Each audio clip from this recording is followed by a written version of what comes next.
할렐루야. 오늘도 주님의 은총이 우리 모두에게 함께하길 주의 이름으로 축원합니다.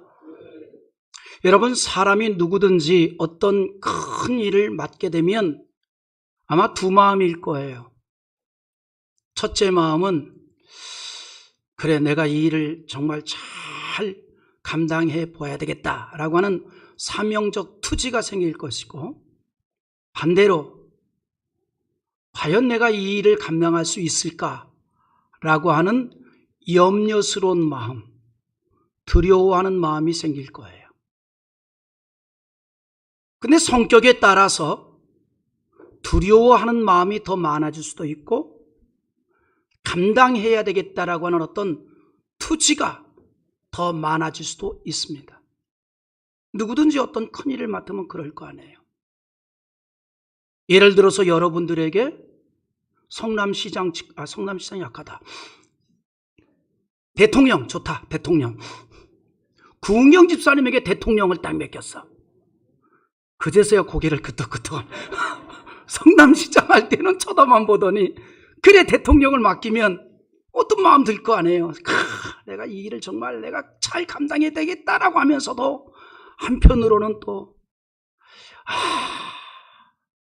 믿고 세웠더니 저렇게 어벙할 수가 있는가, 이런 소리 듣지 않을까, 이 염려도 있을 거예요. 여호수아가 그랬어요.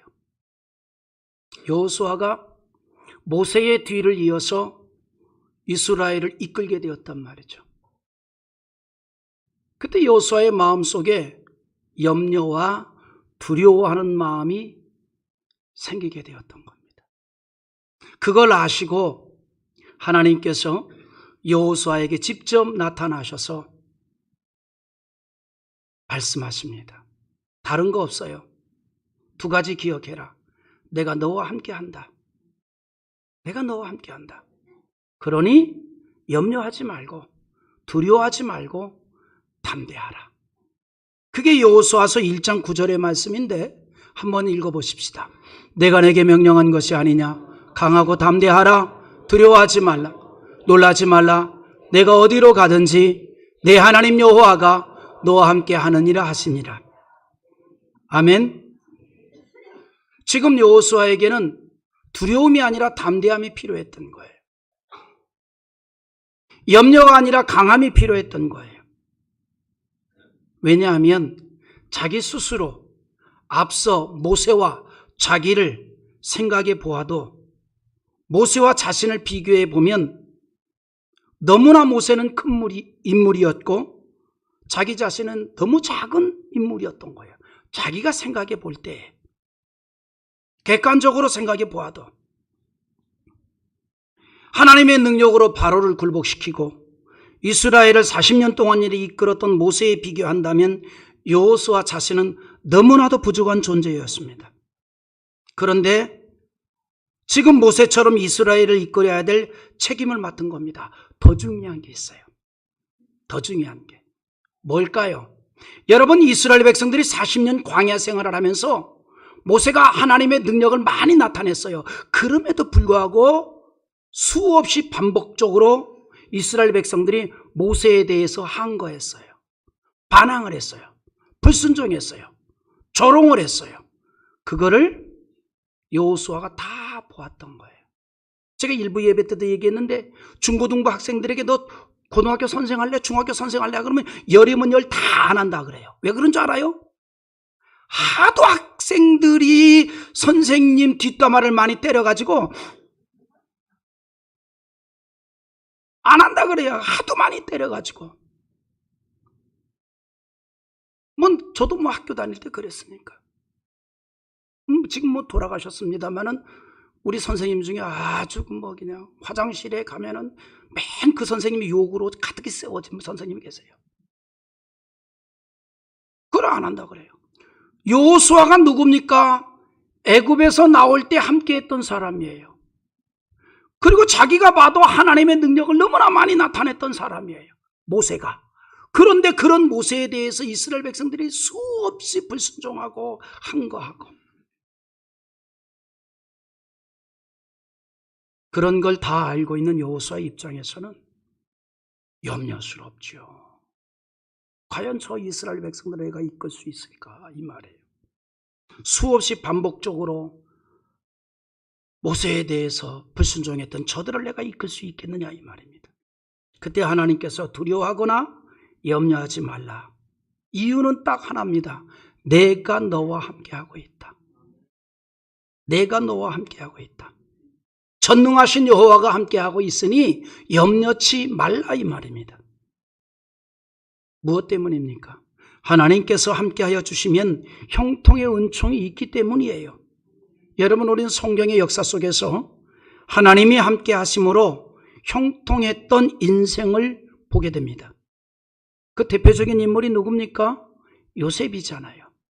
그래서 창세기 39장 2절과 3절에 보면 이렇게 말합니다. 읽어보십시다. 여호와께서 요셉과 함께 하심으로 그가 형통한 자가 되어 그의 주인의 애굽 사람의 집에 있으니 그의 주인이 여호와께서 그와 함께 하심을 보며 또 여호와께서 그의 범사에 형통하게 하심을 보았더라. 할렐루야. 뭐래요? 하나님 여호와께서 요셉과 함께 하시니 그가 형통한 자가 되었다라고 합니다. 뿐만 아니라 요셉이 하나님과 함께 하시고 그를 형통하게 하는 것을 가까이에 있는 사람들이 보았다는 거예요. 하나님이 함께하는 인생은 성경은 이렇게 말합니다. 형통한 인생이 될 수 있다. 그래서 문제가 뭐냐? 하나님이 함께하고 있느냐라고 하는 것이 중요한 문제예요. 그러므로 여러분, 우리가 어떤 일을 만나도 염려나 두려운 실패나 성공을 생각하는 것이 아니라 하나님이 함께하고 계시는가라고 하는 것을 생각하는 거예요. 과연 이 일을 할 수 있을까? 과연 이 일에 성공할 수 있을까? 이거 생각하지 말고 하나님께서 이 일에 나와 함께 하시는가?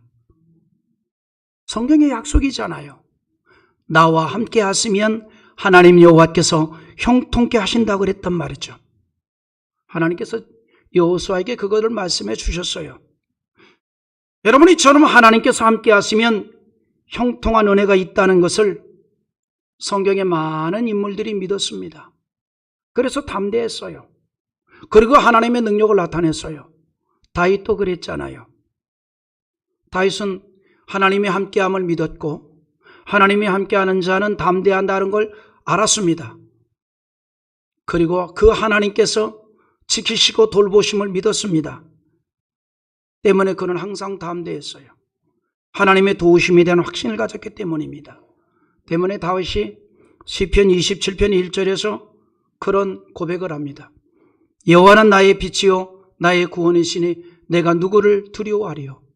여호와는 내 생명의 능력이시니 내가 누구를 무서워하리요.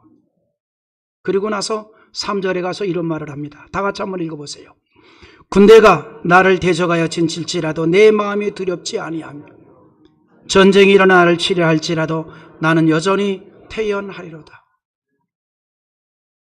두려워하거나 염려가 아니라 태연했다 이 말이에요. 태연했다 이 말이에요. 하나님이 함께 하심에 대한 믿음을 가질 때 누리는 은혜입니다. 여러분 모두에게 이런 은혜가 있기를 원합니다. 할렐루야. 어떤 상황에서도 마음의 평안이 있기를 원합니다. 마음의 평안. 여러분, 사람이 마음이 평안해야 여유도 생기는 거예요. 사람이 마음이 평안해야 너그러움도 생기는 거예요. 하나님을 의지하는 가운데 그 은혜가 여러분 가운데 충만하기를 주님의 이름으로 축원합니다. 성경은요, 이처럼 하나님이 함께 하심에 대한 이야기를 말하고 있습니다. 오늘 본문에서도 그것을 말해주고 있어요. 오늘 본문은 하나님께서 이스라엘 백성과 함께 하시고 그 백성을 위해서 어떤 일을 하고 계시는가를 말해주고 있습니다. 하나님께서 이스라엘 백성들을 아주 멋있게 표현했어요. 특별히 여겨주신다는 겁니다. 9절에 보면 여호와의 분깃은 자기 백성이라 야곱은 그가 택하신 기업이로다 이렇게 말해요. 무슨 말입니까? 여호와의 분깃은 자기 백성이라. 분깃이 뭐예요? 재산이에요. 하나님께서 뭐라고 말씀하는가 하니 내 재산은 이스라엘 백성이다. 그 얘기예요. 이스라엘 백성은 내 재산이다. 이렇게 말합니다. 무엇인가 하니 가장 소중하게 여긴다. 이 말이에요. 하나님의 재산이라는 겁니다. 하나님의 재산. 여러분 재산 누가 지켜요? 이거 믿음 좋네. 난 내가 지켜. 가진 건 많지 않지만 물론 위에 계신 하나님이 지켜주시죠. 자기 재산 자기가 관리 안 하면 뺏기는 거 아니에요. 재산 관리하기 귀찮으면 나한테 다 갖고 와요. 내가 관리해 드릴게. 확실하게 좀이나 동록이 들지 않은 곳에 관리해 드릴게요. 한꺼번에 천국에다 던져버리면 되지 뭐. 하나님께서 이스라엘 백성들 자기 재산이래요. 이건 뭘 얘기하냐면 두 가지를 얘기해요. 가장 귀하게 여긴다는 거예요. 그리고 하나님께서 직접 지켜준다는 거예요. 근데 중요한 게 있습니다. 그런 자기 백성을 누가 택했느냐? 하나님 여호와께서 직접 택했다는 겁니다.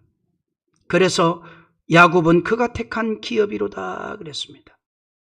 이스라엘 백성에 대한 하나님의 지극한 사랑을 표현하고 있어요. 그런데 이스라엘 백성들에 대한 하나님의 관심과 사랑은 오늘 본문에서만이 아닙니다. 벌써 표정이 달라요. 여러분 그렇잖아요. 원수를 바라보는 표정하고 사랑스러운 분을 바라보는 표정하고 존경하는 분을 바라보는 표정하고 불쌍한 사람을 바라보는 표정하고 미워하는 사람 바라보는 표정이 다 다르잖아요. 나는 여러분들 어떻게 바라볼 것 같아요? 사랑하는 얼굴로 바라봅니다. 여러분은 저를 어떻게 볼지 대답하지 마세요.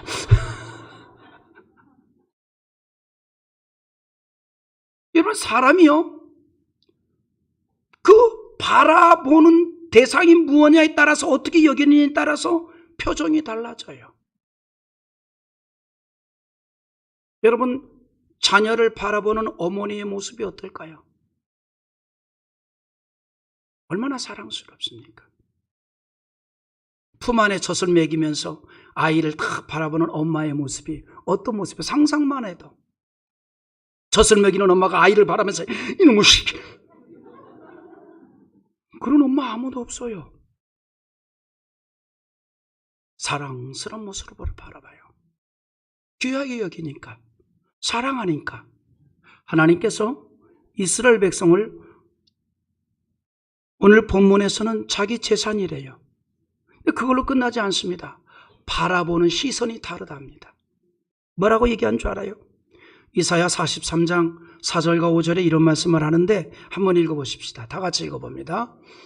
너희가 내 눈에 보배롭고 존귀하며 내가 너를 사랑하였은즉 내가 내 대신 사람을 내어주며 백성들이 내 생명을 대신하리니 두려워하지 말라.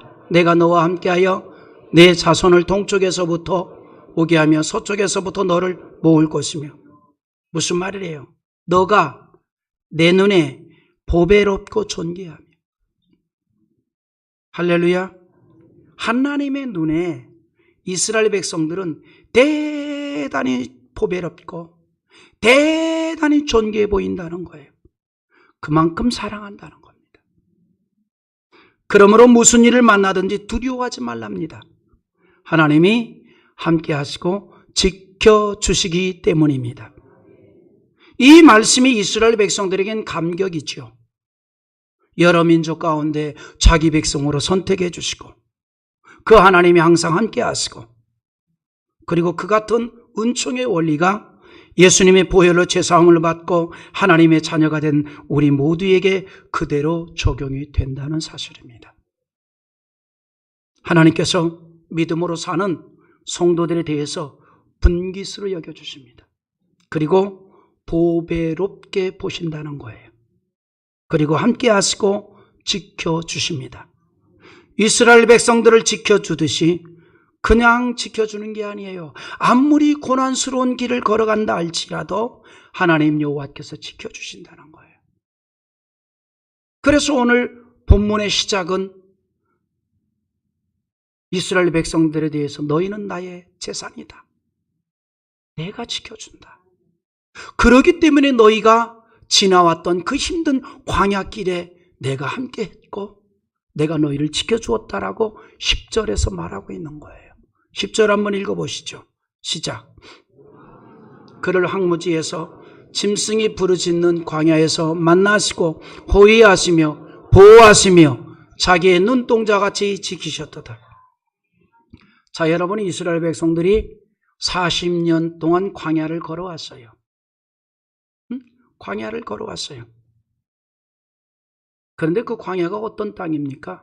사람이 거처하거나 그리고 통과하기 힘든 곳입니다. 낮에는 폭염이 계속되고 있고 밤이 되면 추위가 몰려오는 곳이에요. 더더구나 먹을 것을 구하기 힘든 곳이고 마실 물이 없어 목말라 죽기 십상이고 독사와 맹수들이 들끓기 때문에 어떤 어려움을 만날지도 모르는 그런 장소입니다. 그래서 하나님께서 그곳을 뭐라고 표현했습니까? 황무지라고 표현한 거예요. 그리고 짐승이 부르짖는 광야라고 표현했습니다. 그런데 그 어려운 곳을 이스라엘이 지나왔어요. 하나님께서 호위하시고 보호하시고 자기의 눈동자같이 지켜주셨기 때문인 줄 믿습니다. 이 한 사건이 이스라엘 백성들에겐 대단히 중요한 의미가 있지요. 사람이 정말 살기 힘든 그 광야를 지나왔다는 사실이 이미 이스라엘 백성들은 하나님의 은총을 받았다는 증거입니다. 이미 하나님의 은총을 받았다 이 말이에요. 그게 증거예요. 광야를 지나온 이스라엘 백성 중에는 어린이도 있었고 노인도 있었고 육신이 여간 사람들도 있었습니다. 그런데 놀라운 일이 있어요. 단 한 명도 목말라 죽었거나 더위와 추위에 죽었거나 굶주려 죽은 사람이 없었습니다. 하나님의 놀라운 보호의 역사였습니다. 있다면 불신앙과 원망으로 인하여 하나님의 진노를 받았을 때와 하나님의 인도하심에 대해서 불평하고 원망을 하여 하나님의 보호의 영이 떠나게 되자 기다렸다는 듯이 이스라엘 진영으로 들어왔던 불뱀의 독으로 죽은 사건만 있을 뿐입니다. 물론 그것도 이스라엘이 회개할 때에 모세를 통해서 노뱀을 만들어 장대에 매달리게 하였고 그리고 불뱀에 물린 자마다 그것을 믿음으로 바라볼 때에 살게 하였습니다. 도저히 사람이 살기 힘든 광야 같은 이 광야를 이스라엘은 40년의 세월을 보냈습니다. 이것이 하나님의 은혜요, 지켜주신 은총입니다. 이처럼 도저히 사람이 살기 힘들었던 광야를 횡단할 수 있도록 지켜주셨던 하나님께서 이제는 우리를 지켜주시는 거예요. 본문이 그걸 말하고 싶은 겁니다. 광야에서 이스라엘을 지켜주신 하나님께서 광야 같은 세상에서 신앙으로 사는 성도들을 지켜주시는 줄 믿습니다. 그런데 우리를 지켜주시는 하나님 어떤 분입니까? 신명기 오늘 32장 뒤쪽에 가면 39절에서 이렇게 말씀합니다. 우리 한번 읽어보겠습니다. 이제는 나 곧 내가 그인 줄 알라. 나 외에는 신이 없도다. 나는 죽이기도 하며 살리기도 하며 상하게도 하며 낫게도 하나니 내 손에서 능히 빼앗을 자가 없도다. 할렐루야. 하나님 어떤 분이라고 말씀합니까? 죽이기도 하며 살리기도 하고 상하게도 하며 낫기도 하는 하나님이십니다. 그 하나님이 우리를 지켜주신다는 거예요. 어떻게 지켜주십니까? 10절에서 멋있게 얘기합니다. 우리를 만나주시고 우리를 호위해 주시고 우리를 보호해 주시고 자기의 눈동자가 지켜주신대요. 하나님께서 우리를 호의해 주신답니다. 하나님은 우리가 어떤 어려움을 당할 때에 우리의 눈꺼풀이 눈동자를 덮듯이 반사적으로 우리를 지켜주십니다. 철저하고 완벽하게 지켜주신다는 겁니다. 그래서 다윗이 시편 17편 8절에서 나를 눈동자같이 지키시고 주의 날개의 그늘 아래 감추사라고 고백합니다. 하나님은 이처럼 자기 백성을 지켜주시는데 왜 지켜줄까요? 분명한 이유가 있습니다. 하나님이 친히 택한 백성이기 때문입니다. 그래서 9절에서 야곱은 그가 택하신 기업이로다 그랬어요. 여기에 우리의 담대함이 있습니다. 하나님이 우리를 택하였기에 우리는 감히 죄인이라도 감히 하나님 앞에 나와 은총을 구할 수 있는 거예요. 우리가 못난 것 같아도 하나님께서는 자기 백성으로 택하셨고 보배로 여겨주셨습니다. 믿으시면 아멘 합시다. 그런데 이처럼 택하시고 함께 하시고 지켜주실 때는 이유가 있습니다. 왜? 여러분, 하나님이 우리를 위해서 이루시는 사건은 반드시 이유가 있어요. 목적이 있습니다. 왜 우리를 만나주시고 우리와 함께 하시고 우리를 지켜주실까요? 우리를 통해서 천국의 길을 열어놓으신 예수님과 그 일을 이루신 하나님을 증거하도록 하기 위해서 여기에 하나님의 뜻이 있습니다. 여러분, 그래서 베드로전서 2장 9절에 이런 말씀을 합니다. 한번 읽어보십시다. 그러나 너희는 택하신 족속이요 왕같은 제사장들이요 거룩한 나라요 그의 소유가 된 백성이 이는 너희를 어두운 데서 불러내어 그의 기이한 빛에 들어가게 하신 이의 아름다운 덕을 선포하게 하려 하십니다. 무슨 말이에요? 우리를 통해서 구원의 주님이 증거되고 영원 구원의 사명을 이루기 위해서 우리를 택하셨고 광야 같은 세상에서 지켜주신다는 겁니다.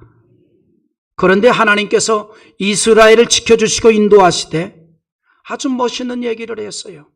결론 부분에 가서 하신 말씀인데 마치 독수리가 자기 새끼를 양육하듯이 그렇게 우리를 지켜주신다는 거예요.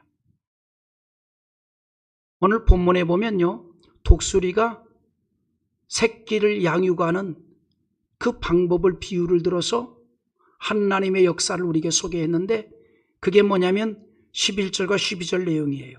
한번 읽어보십시다. 얼른 올려. 예, 자 시작.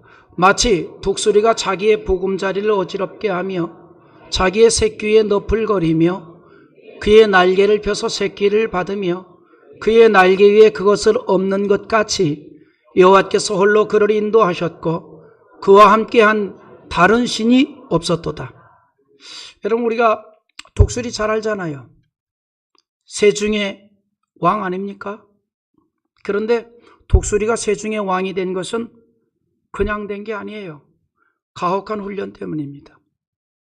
그러니까 어미 독수리가 새끼 독수리를 훈련시켜서 새 중에 왕으로 만드는 그 과정을 오늘 본문에서 비유를 들어서 그대로 설명했습니다. 대체적으로 독수리는 둥지를 어디다 틉니까?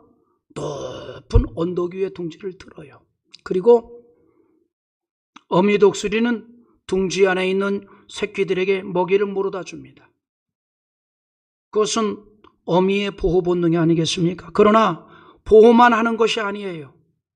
이제 새끼가 어느 정도 자라서 이제 몸도 이제 깃털이 이제 생겨나고 날개도 어느 정도 이제 형성이 돼서 날개짓이 이루어질 쯤 되면 어미 독수리가 뭘 하는 거니? 둥지를 흔들어 버립니다.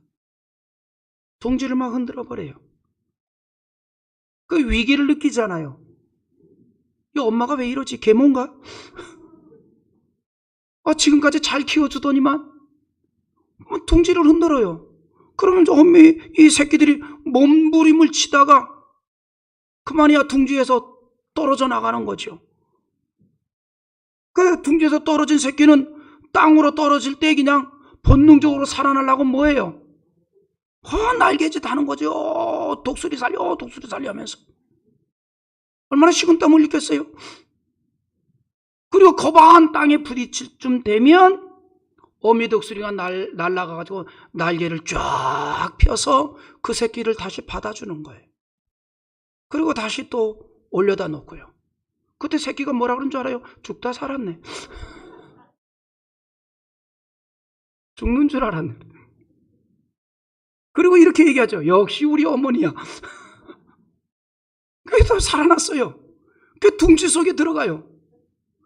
겨우 살았다. 그런데 또 흔들어요. 그런 일이 반복적으로 이루어지다 보면 새끼가 저 높은 하늘을 향하여서 날개짓하며 올라가게 되는 겁니다. 오늘 본문에서 그런 독수리의 모습을 그대로 표현했어요. 하나님은요, 그런 방법으로 이스라엘을 훈련시켰어요. 그리고 하나님의 자녀들을 그렇게 훈련시키는 겁니다. 그래서 영적으로 건강한 하나님의 백성들이 되게 한다는 겁니다. 그래서 오늘 본문에서 그렇게 말하잖아요. 11절에 마치 독수리가 자기의 보금자리를 어지럽게 하며 둥지를 흔들었다 이 말이에요. 자기의 새끼 위에 너풀거리며 그의 날개를 펴서 새끼를 받으며 그의 날개 위에 그것을 엎는 것 같이 여호와께서 홀로 그를 인도하셨다 이 말입니다. 여러분, 말씀을 정리합니다. 우리가 이 세상을 살다 보면요, 나의 보금자리가 흔들릴 때도 있습니다. 그래서 둥지에서 떨어지는 아찔한 순간을 만날 수도 있습니다. 이대로 내가 끝장나는가라고 생각이 들 수도 있습니다. 아픔과 고통이 있을 수도 있습니다. 그러나 그것이 파멸은 아닙니다. 그것은 하나님의 훈련이며 연단이며 영적으로 강하게 하기 위한 하나님의 뜻이 그 속에 담겨 있습니다. 우리가 분명하게 기억해야 할 것이 있습니다. 우리는 하나님이 택한 백성입니다. 우리는 하나님의 것입니다. 그러므로 하나님이 주인이 되시고 하나님이 다스리시고 하나님이 지켜주시는 겁니다. 그래서 떨어지는 것 같지만 다시 올라갈 수 있습니다. 세상의 사람들이 나를 어떻게 본다 할지라도 하나님은 나를 보배롭게 보십니다. 귀하게 보십니다. 그래서 우리가 여호와를 바라보는 자 되어야 하고 여호와를 의지하는 자 되어야 하고 믿음으로 나아가는 자 되어야 하고 신앙으로 사는 인생이 되어야 합니다. 때문에 이사야 40장 31절에 이렇게 약속합니다. 우리 한번 나같이 읽어보겠습니다. 오직 여호와를 앙망하는 자는 새 힘을 얻으리니 독수리가 날개치며 올라감 같을 것이요 다름직하여도 곤비하지 아니하겠고 걸어가도 피곤하지 아니하리로다. 다른 거 없습니다. 오직 여호와를 앙망하는 자는 독수리의 날개치며 창공을 향해 올라가는 것처럼 그 인생이 올라가게 된다는 거예요. 우리에게는 우리를 지켜주시는 하나님이 계시기 때문입니다. 그래서 우리는 오늘도 믿음으로 살기를 원합니다. 신앙으로 살기를 원합니다.